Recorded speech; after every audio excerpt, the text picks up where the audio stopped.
अदा करता हूँ। और दूसरी पार्टियाँ जो सियासी पार्टियाँ यहाँ पर नेशनल पार्टी है, एनडीएम, और हमारे वकील दोस्त हैं, सबका शुक्रिया अदा करता हूँ कि उन्होंने मुझे इज़्ज़त बख्शी, मुझे भी उन्होंने यहाँ इनवाइट किया।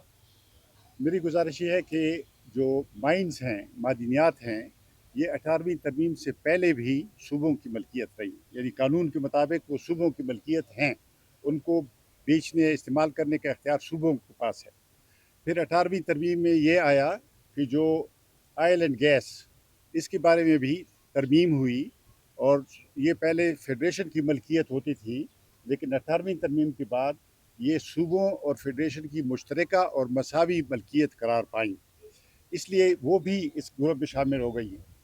इसलिए ये जो वफाकी हुकूमत ने मैनिपुलेशन किया है, खसूसन बलूचिस्तान के साथ, बलूचिस्तान की जो दौलत है उसके मालिक बलूचिस्तान के अवाम हैं। वो अपने मुंतखब नुमाइंदों के ज़रिए, सही तौर पर मुंतखब नुमाइंदों के, यानी मुसल्लत किए गए लोगों से नहीं, जो मुंतखब किए गए अवाम के नुमाइंदों के ज़रिए इसको हैंडल करेंगे, वो इसका फ़ैसला करेंगे। हमने देखा कि इस्लामाबाद में एक मेला लगा, मादनियात को बेचने के लिए एक मेला लगाया गया, बाज़ार, और उस बाज़ार में सारी दुनिया के सौदागरों को बुलाया गया, और ऐसे वक्त में किया गया जब बलूचिस्तान में लोगों को, हज़ारों लोगों को उठाया जा रहा था, यहाँ पे गोलियां चलाई, खूनरेजी हो रही थी। तो ऐसे में यहाँ पे मादनियात जो है उन पर कब्जा करने के लिए ये जैली कानून लाया गया। जैसे मीर साहब ने कहा है, मैं उसकी मुकम्मल तायद करता हूँ, और मैं ये बात कहना चाहता हूँ कि हम भी इस लड़ाई में आपके साथ हैं, जद्दोजहद में आपके साथ हैं। जायज़ जद्दोजहद है, तारीख़ी जद्दोजहद है, और हम इंशाअल्लाह वहाँ आला अदालतों में भी जाएंगे, दूसरे सूबों में भी, पेशावर में भी हम इस तरह के कानूनी कार्रवाई करेंगे। कानूनी कार्रवाई का जो भी नतीजा निकले, जैसे मीर साहब ने कहा, हम ये साबित करना चाहते हैं कि हम तारीख के दुरुस्त सिमत में खड़े हैं। जो हक का मोर्चा है हम उस पर बैठे हुए हैं, अवाम का मोर्चा, अवाम के मफादात का मोर्चा। बलूचिस्तान जो है वफाक आइन की रूह से वो अपने वसाइल का मालिक है। 18वीं तरमीम के बाद तो ये बातें खुल कर आ गई हैं। आप 18वीं तरमीम को इस तरह की जैली कानून साजी के ज़रिए ख़त्म करना चाहते हैं, ये कभी नहीं होगा। और मुझे यकीन है कि बलूचिस्तान के अवाम भी उठ खड़े होंगे, दूसरे सूबों के अवाम भी उठ खड़े होंगे, इसकी मुज़ामत करेंगे, और हम कभी बेचने नहीं देंगे, औने पौने दामों नीलाम करने नहीं देंगे जो अवाम की या तारीख़ी मलकियत, कौमों की मलकियतें हैं। तो बिल्कुल ये एक सही कॉज़ है, जायज़ मकसद है, हदफ है, नस्ब ऐन है, तो हम इसकी मुकम्मल हिमायत करते हैं। इंशाअल्लाह ये कानून की लड़ाई भी रखेंगे, और इंशाअल्लाह अवामी मुज़ाहमत भी इंशाअल्लाह जारी रहेगी। मैं आपका शुक्रिया अदा करता हूँ। पार्टी की जानिब से नवाबज़ादा लश्करी रसानी साहब का और बिलखसूस जो है खटक साहब का, जो इतने दूर से तशरीफ़ लाए, और नेशनल पार्टी समझती है कि ये जो शुरुआत हुई है ये सूबाई खुद मुख्तियारी और 18वीं तरमीम को जो है डीरेल करने की है, उसकी शुरुआत यहीं से हुई है। अगर इसको जो है जिस तरीके से हम रजिस्ट कर रहे हैं कानूनी सूरत से, और हम समझते हैं कि डॉक्टर मालिक की जो है सरबराही में हम जो पिटीशन दाखिल करने जा रहे हैं, एक तारीख़ी अमल होगा। तारीख़ में कम अज़ कम नेशनल पार्टी और उसकी क़यादत को इस नाम से याद किया जाएगा कि उन्होंने जो है सूबों के हकूक़ के लिए, बलूचिस्तान के हकूक़ के लिए कंप्रोमाइज़ नहीं किया। क्योंकि हम समझते हैं कि 18वीं तरमीम पे 1% भी अमल दरामद नहीं हुई।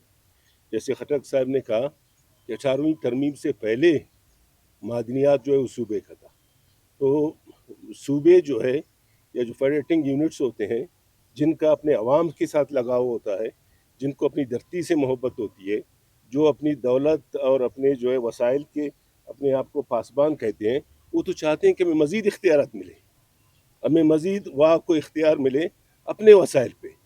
तो ये जो हुकूमत है, इन्होंने अपने इख्तियारात जो है एक कौंसल को दिए हैं, स्पेशल इन्वेस्टमेंट कौंसल। अभी बलूचिस्तान के मुस्तकबिल के फ़ैसले वो करेंगे। इसका मतलब है कि यहाँ पे मैं ये देख रहा हूँ कि कोई भी कबाइल जब तक वो अपनी सरजमीन पे, अपने इलाके में उसने अपने लिए एक माइंस अलाट किया हुआ है, उसमें बहुत सारे चीज़ें हैं। फॉर एग्ज़ाम्पल, अगर कोई भी कबीला जो मखसूस इलाके में अपने लिए करता है, वो अपने कबीले को, अपने लोगों को भी इत्मीनान में लेता है, और जब उसको अलाट करता है वो उसका मालिक भी है, क्योंकि हज़ारों सालों से उसका ख़ानदान, उसके लोग वहाँ पे रह रहे हैं। इसका मतलब ये है कि जो इन्होंने एक्ट लाया है उन्होंने, इसके मुताबिक 1 साल में आपने काम शुरू नहीं किया, आपका लाइसेंस मनसूख। اور جو لارج اسکیل کے لیے آپ اپلائی کرتے ہو آپ کے پاس 50 کروڑ روپے ہونے چاہیے. فیس انہوں نے بڑھا دی ہے. اس کے لیے اتنے انہوں نے قدغن لگائے ہیں کہ اس کو ہمارا جو لوکل جو ہے مائنز اونر ہے, یہاں کے جو چھوٹے مائنز اونرز ہیں, وہ ان کو جو ہے کمپلیٹ کر نہیں سکتے. جب ان کو کمپلیٹ نہیں کریں گے ان کو کہتے ہیں جناب آپ فارغ ہو. میں سمجھتا ہوں کہ ہونا تو یہ چاہیے کہ 18ویں ترمیم پہ عمل درآمد ہو, صوبوں کو ان کے وسائل پہ, ان کے معدنیات پہ ان کو اختیار ہو. لیکن ہم دیکھ رہے ہیں کہ یہاں پہ ایک انکروچمنٹ ہو رہا ہے روز بروز. یہاں تک جو ہے ہم ذکر کر رہے تھے کہ ایجوکیشن بھی ڈیوال ہو گیا, ہیلتھ بھی ڈیوال ہو گیا, لیکن ابھی تک جو ہے اسلام آباد کی سطح پہ کوئی بھی چیز ڈیوال نہیں ہوا ہے, بلکہ برڈن انہوں نے صوبوں پہ منتقل کیے لیکن دوسری چیزیں اپنے پاس رکھی.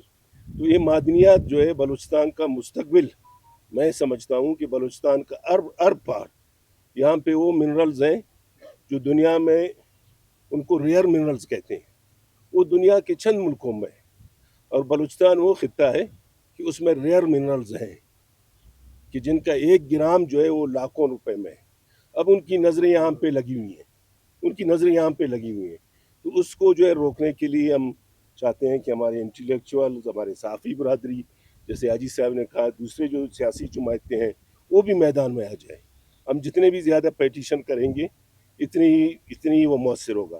اور ہم عدلیہ سے بھی یہی امید کرتے ہیں کہ وہ بھی سن آف سوائل ہے, بلوچستان سے ان کا تعلق ہے, کہ وہ بھی بلوچستان کے یہ آئینی حق کے لیے ہم جو جنگ لڑ رہے ہیں وہ بھی ہمارا ساتھ دیں گے, ہمیں انصاف فراہم کریں.